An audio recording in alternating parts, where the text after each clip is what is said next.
So 2020 seems like it's gearing up to be a big year for movies. Some big blockbuster franchises are adding new entries to their growing lineups, and others are looking to begin anew. There are even a few original ideas among them, but those are a rarity these days, when everything is either a franchise or some kind of adaptation. So in this video, I'm going to be listing off my top 10 most anticipated movies of 2020. Beginning with the first one on this list, which is actually a prequel, The Kingsman. Now, I've enjoyed the Kingsmen movies so far. They're a modern take on the British spy film, with the first one being the best of the bunch, showing the main character of Eggsy, who is an unrefined street kid, join the Kingsmen Tailors, who are actually a secret spy organization who exists to protect Queen, country, and the world itself. Colin Firth was good in the role as well, of a gentlemanly badass who wasn't afraid to beat down a bar full of punks if they did something out of line. And Samuel L. Jackson was entertaining as the big bad guy trying to dominate the world. The second one went a little too far with some of its ideas, such as bringing people back from the dead and other wacky elements, but was still entertaining nonetheless. Both of them were much better than that damp fart we got in Spectre. So now the Kingsman looks to show us the beginnings of the organization, featuring actors like Ralph Fiennes, Charles Dance, and more. And it looks really good so far from the trailers, so I'm looking forward to seeing it later on this year. Sonic the Hedgehog. So this is a movie that I largely want to see out of a morbid sense of curiosity. Sonic first got mainstream attention for all the wrong reasons, as the original design of the beloved blue hedgehog looked like something more out of a nightmare. Horribly rendered, animated, and disproportionate. It was like one of the Pokemon from Detective Pikachu if you threw it in the microwave. However, in kind of a landmark decision, the studio actually took this feedback positively and decided to fix Sonic's design, giving us what is now a far more video game accurate depiction. Aside from this, the rest of the movie looks rather standard and generic, although Jim Carrey is doing his best 1990s shtick, which could honestly go either way. But I'm still anticipating this movie and will be watching and reviewing it when it comes out. Bill and Ted Face the Music. Now, as a kid, I really enjoyed the Bill and Ted movies. They were one of those iconic brain-dead duos from the 1990s who had big dreams of being rock stars. First, they went on an excellent adventure through time, abducting famous people throughout history so they could pass their school presentation and save the future, as well as hooking up with some bodacious princesses. Next, they went on a bogus journey, as they were killed by their evil robot selves, and then outwitted death in classic board games, went to the depths of hell in the heights of heaven, all before finally becoming the big-time rock stars they were always meant to be. However, it seems that now things have gone a little awry in the timeline, as the band appears to have split up, and the future is once again in peril because of it. So in this movie, we're going to get our two aging rock stars, played by Keanu Reeves and Alex Winter, likely going on some kind of wacky adventure before reforming their supergroup. Now, will this movie be any good? I'm not sure. The original movies are very much a product of their time, and I wonder if the 90s style will really work in 2020, especially when the cast is noticeably older. Not to mention George Carlin, one of my favorite comedians of all time, and a central character in the story is no longer with us. However, they'll likely try to find a way around this, and I look forward to seeing what the movie has to offer. Fast and Furious 9. Now, as I've mentioned before, I'm a fan of the Fast and Furious franchise. It's some good, dumb fun that has a nice message about family in between some big action set pieces involving cars and racing. However, in recent years, they've kind of jumped the shark a little too much and taken the once more grounded series and thrown it into the stratosphere, with Fate of the Furious being one of my least favorite movies because of it, and with the spin-off Hobbs and Shaw being so bad that it made my worst movies of 2019 list, which you can check out here. However, this series has had its ups and downs, and I think that with the right story and direction, it could end up being another fun entry into the franchise. Now, I have no idea what this movie's going to be about. I have heard rumors that it will finally tie everything from Tokyo Drift into the current ongoing story, but either way, I'll be seeing this one.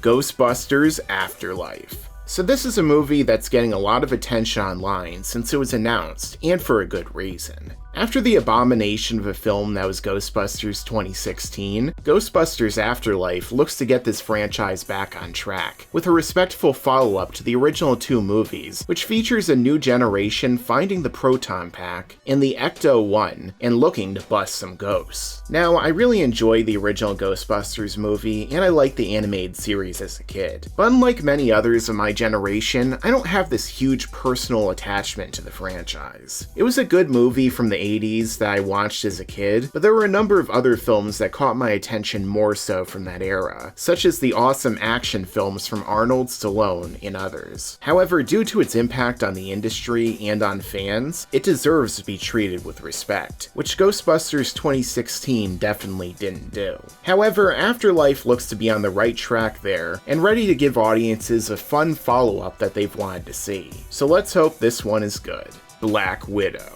So this will be the long-awaited solo film for Scarlett Johansson's Black Widow character in the MCU, and one that fans have been clamoring to see for years. However, unfortunately, I and many others feel the same way that Marvel waited way too long to do it. They could have easily done this movie during Phase 2 or Phase 3, replacing a movie like Ant-Man 2 or especially Captain Marvel. Although at least Ant-Man 2 set up the time travel aspect used in Endgame, and was a fun movie. This is especially the case when we consider that Black Widow would go on to die in Avengers Endgame. So the fact that she's now getting a solo movie that takes place before her death is a little bit of a letdown and will no doubt detract from the experience. Because we all know that whatever happens here, she'll end up surviving only to die in another movie we've already seen.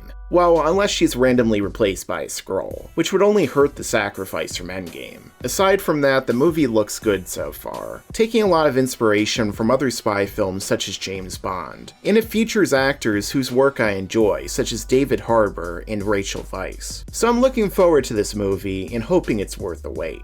Wonder Woman 1984. This is another big female-led superhero movie of 2020, and another I'm really looking forward to. I thought the first Wonder Woman movie was great, and one of the best DCEU movies so far, with a surprisingly good performance from Gal Gadot as the titular character, and a good story that blended mythology with the reality of war. It wasn't without its faults though, such as the CGI-filled Dragon Ball Z fight ending of a movie, but aside from that, it's one that gave me hope for the future of the struggling cinematic universe. Wonder Woman 1984 seems to be taking many of these elements to the next level, going full-on Thor Ragnarok with the 1980s aesthetic, and looking to be perhaps the most fantastical DCEU movie yet. Perhaps even more so than Shazam, incorporating Maxwell Lord and a wishing stone into the mix, and somehow bringing back Steve Trevor. Although there are some conflicting reports as if this really fits into the Justice League story, and some have said that this will usher in a new timeline for the universe. So that could get messy depending upon how it's executed. However, after the first film, Patty Jenkins certainly has enough stock with me to where I'm willing to give it a shot. Halloween Kills. This movie is a sequel to Halloween 2018, which was the retcon sequel to the original Halloween, making it the first Halloween 3 that actually features Michael Myers in the movie, as opposed to a bunch of exploding Halloween masks. I wouldn't recommend taking a shot every time I say Halloween. Now, despite its faults, I really enjoy Halloween 2018 and thought it was one of the best sequels to the original. After the awful Rob Zombie reboot, it was nice to see the return of the real Michael Myers. And there were some well-done scenes and kills during the movie, such as one extended take sequence in Haddonfield. It also had a pretty good ending, but naturally the filmmakers and studio realized that they could make more money with further sequels. And here we are with Halloween Kills, a movie with a title that instantly reminds me of the Machete movies with Robert Trejo, who funny enough was also in Rob Zombie's Halloween.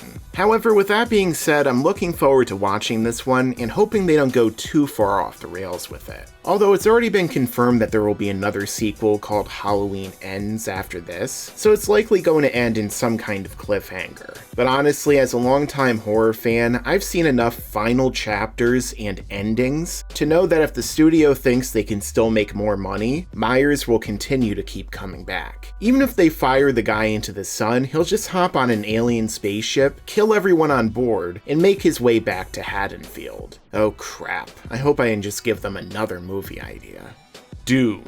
So 2020 is also the year where we'll get to see another big screen adaptation of Frank Herbert's iconic science fiction novel Dune, a story that inspired many other iconic films such as Star Wars. However, one that hasn't been the best adapted itself in the past. Originally, they planned on having legendary director Alejandro Jodorowsky adapt the film. However, this movie was going to be so high budget and so long that the studio refused to do it, instead bringing in David Lynch to hail the project. While I enjoyed that movie as a kid, it's not exactly the best or most faithful adaptation overall. However, things are looking a lot different now, as Denis Villeneuve, the director behind such great films as Prisoners, Sicario, and Blade Runner 2049, is helming this new version of the story. Given how great of a job he did on Blade Runner, a sequel no one expected to be as good as it was, I have faith that he can do this well. And if so, it could launch a new science fiction franchise that's a strong alternative to the current Star Wars. Let's just hope more people go to see it than they did Blade Runner, and it smashes at the box office.